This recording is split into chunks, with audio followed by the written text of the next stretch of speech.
যে তুমি মনে হবে অনেক বেশি তুমি দিশেহারা, যখন তুমি বারবার কামব্যাক দেওয়ার চিন্তা করো কখনো কামব্যাকটা দিতে পারো না, যখন তোমার টেবিলে বসার ইচ্ছা থাকে তুমি জানো পড়তে হবে তাও তুমি পড়তে পারতেছো না, যখন তুমি তোমার রেজাল্ট যে স্কুল লাইফে যে টপার ছিলা সে মানুষটা এইচএসসি লাইফে পাশ করতে হিমশিম খাচ্ছ, ঠিক সেই মোমেন্টে এই ভিডিওটা তোমাকে খুঁজে নেবে। এবং এই ভিডিওটা সিম্পলি একটা সাইন যে তুমি তোমার লাইফে রাইট ট্র্যাকে নাই। এই ভিডিওটা এই পর্যন্ত যদি দেখে থাকো এটার মানে শিওর যে তুমি আশা করতেছো এই ভিডিওতে তোমাকে একটা সলিউশন দেওয়া হবে। হয়তো বা তুমি রাইট, কিন্তু সলিউশনটা তুমি যেরকম ভাবতেছো ওভাবে দিব না। সলিউশনটার জন্য অ্যাকচুয়ালি আমি জাস্ট তোমাকে পথ দেখাবো। এই অন্ধকারের মধ্যে যেমন পথ দেখাচ্ছে আমাকে সেই আলোটা, এখন যদি লাইটটা অফ হয়ে যায় আমি যেমন অন্ধকারে চলে যাব, ঠিক তেমনই আমি সিম্পলি তোমার জন্য রাস্তার মধ্যে একটা লাইট মারতে পারি। সেই রাস্তা ধরে আগানোর দায়িত্ব তোমার। প্রথমে কিছু কোশ্চেন করি। এখন 2026 সালের মার্চ মাস চলে, প্রথম 2 মাস চলে গেল, অর্থাৎ প্রায় 60 দিন। এই 60 দিনে তুমি আমার ভাই বা আমার বোন সত্য কথা বলো, কতটুকু পড়ছো? রমজান মাস, মিথ্যা কথা বলিও না। কতটুকু পড়ছো? কয়টা চ্যাপ্টার পড়লাম? ডেইলি অ্যাভারেজ স্টাডি টাইম তোমার কতক্ষণ ছিল? মেজরিটি অফ দ্য কেসে that was less than 5 hours. Second একটা কোশ্চেন করি, তোমার ফোনের অ্যাভারেজ স্ক্রিন টাইম কতক্ষণ ছিল? মেজরিটি অফ দ্য কেসে that was near to 10 hour বা 10 আওয়ার প্লাস। সো আমাকে এই সিম্পল 2টা কোশ্চেনের উপর ভিত্তি করে একটা সত্য কথা বলো তো, আর ইউ ইভেন ট্রাইং? তুমি আসলে ট্রাই করতেছো? আসলে পড়াশোনা করতেছো? এই যে 26 সালের প্রথম 2 মাস গেল, তোমার মনে হয় কি 6 মাস যেতে কত খুব বেশি টাইম লাগবে? 6 মাস কিন্তু 6 মাসের মতো টাইমেই যাবে। 2020 সাল থেকে অলরেডি 6 বছর হয়ে গেছে এবং 2050 সাল আসতে 26 বছর না, মাত্র 24 বছর বাকি আছে। সেই 2000 সাল ছিল 26 বছর আগে। মানে এখন my question is to you, তুমি কি কামব্যাক আসলে দিতে চাও? এরকম ভিডিও তো অনেকগুলো দেখছো। সত্য কথা বলো তো, অনলাইনে কতটা কোর্সে ভর্তি আছো? কয়টা কোর্স কিনছো এখন পর্যন্ত? কমেন্টে লেখো কয়টা কোর্স কিনছো, কয়টা প্রোগ্রামে ভর্তি হয়েছো, কয়টা সাইকেলে এনরোল করছো, কয়টা একাডেমিক অ্যাডমিশন প্রোগ্রামে এনরোল করছো, কয়টা ভাইয়া লাইভ দেখো এগুলো। সত্য কথা বলো, কয়টা চ্যানেলে সাবস্ক্রাইব করা তোমার? বলো দেখি। এখন পর্যন্ত কয়টা প্লে লিস্ট করছো, কয়টা বই কিনছো, কয়টা কোচিংয়ে যাও? অনেকগুলোই তো করো। গত 6 মাস ধরে কি লাইফ চেঞ্জ হয়েছে তোমার? সত্য কথা বলো তো, লেটস বি অনেস্ট। গত 6 মাসে তুমি যা যা করছো, 6 মাস পরে 26 সালও প্রায় চলমান এবং দেখতে দেখতে 26 সাল এরকম করে চলে যাবে। কি চেঞ্জ হবে? কেন তোমার মনে হয় যে তুমি প্রতিবার একটা সেম রাস্তা ধরে দৌড়াবা, সেম রাস্তা ধরে আগাবা এবং ডিফারেন্ট রেজাল্ট আসবে? Why do you think that? কেন মনে হয়? কেন মনে হয় তুমি প্রতিবার সেম কাজ করবো আবার রেজাল্টটা ডিফারেন্ট আসবে?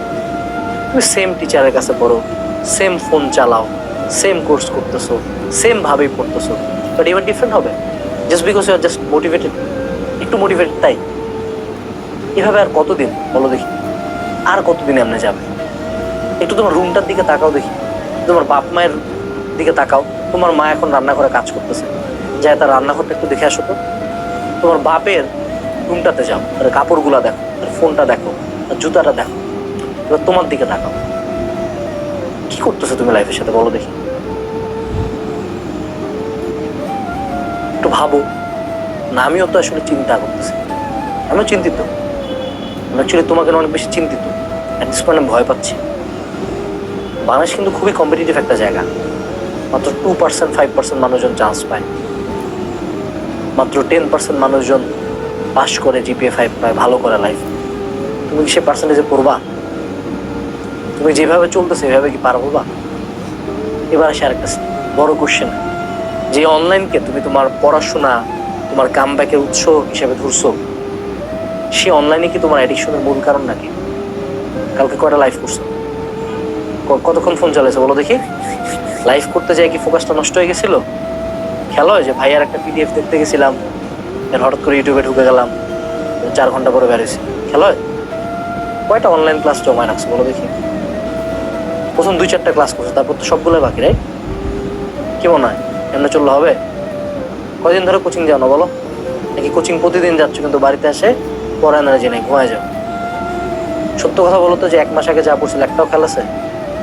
আরেকটা কোশ্চেন করি, তুমি যেমন চলতেছো তোমাকে সিলেবাস শেষ হবে? যাবে না, এটা তুমিও জানো। আমার চেয়ে অনেক ভালো মতো তুমি জানো তুমি খুব বাজে রকম ভাবে ভাসা গেছো। তোমার ফাক, এন্ড ইউ নো দ্যাট।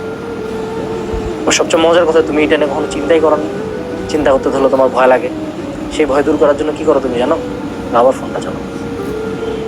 লাগছে না খাতা খাত? আসলে মানুষের ভুল রিয়েলাইজ করা খুব জরুরি। আমি যদি কাদার মধ্যে পড়ে উঠতে চাই, আমাকে বুঝতে আমি কাদার মধ্যে পড়ছি। So realise you are fucked. But the good thing is you know you are fucked. তুমি জানো এখন তুমি ফাঁদে পড়ছো। এখন বের হওয়ার রাস্তা হলো, বের হওয়ার রাস্তা হলো ফোনটা রাখ। ফেসবুকটা আনইনস্টল করে, ভিডিওটা যেখানে দেখতেছো না, ফেসবুকে দেখতেছো, ইউটিউবে দেখতেছো, দুটো আনইনস্টল করে দেবো এই ভিডিও শেষ হওয়ার সাথে সাথে। বাট একটা কথা বলি, আমি চাই না তুমি ফেসবুকে আসো, আমি এটাও চাই না তুমি আমার ভিডিও আর কোনোদিন দেখো। অনেস্টলি আমি চাই না। স্টিল তাও বলছি, ফেসবুক ইউটিউব আনইনস্টল করো, পড়াশোনার টেবিলে ফিরে যাও, ফোনটা রাখো, একটু লাইফ নিয়ে সিরিয়াস হও। বিশেষ করো মার্চ চলতেছে, ডিসেম্বর চলে আসবে, তোমার লাইফে কোনো চেঞ্জ হবে না। তোমার সবচেয়ে মজার কথা, তোমার এটা নিয়ে এক ফোটাও চিন্তা নাই। তুমি রাতে খুব রিল্যাক্সে ঘুমাও, স্ক্রল করো ঘন্টার পর ঘন্টা, অ্যান্ড তুমি এই ভিডিওটা দেখার পরও মনে হয় না ঠিক হবা। ঠিক কি হবা? বুঝলেন না? ঠিক হওয়া উচিত। তোমার জায়গায় হলে আমি ঠিক হইতাম। মনে রাখবো, আল্লাহ মানুষকে অনেকগুলো সুযোগ দেয়, তো মানুষ সুযোগগুলো অনেকবার হারায়।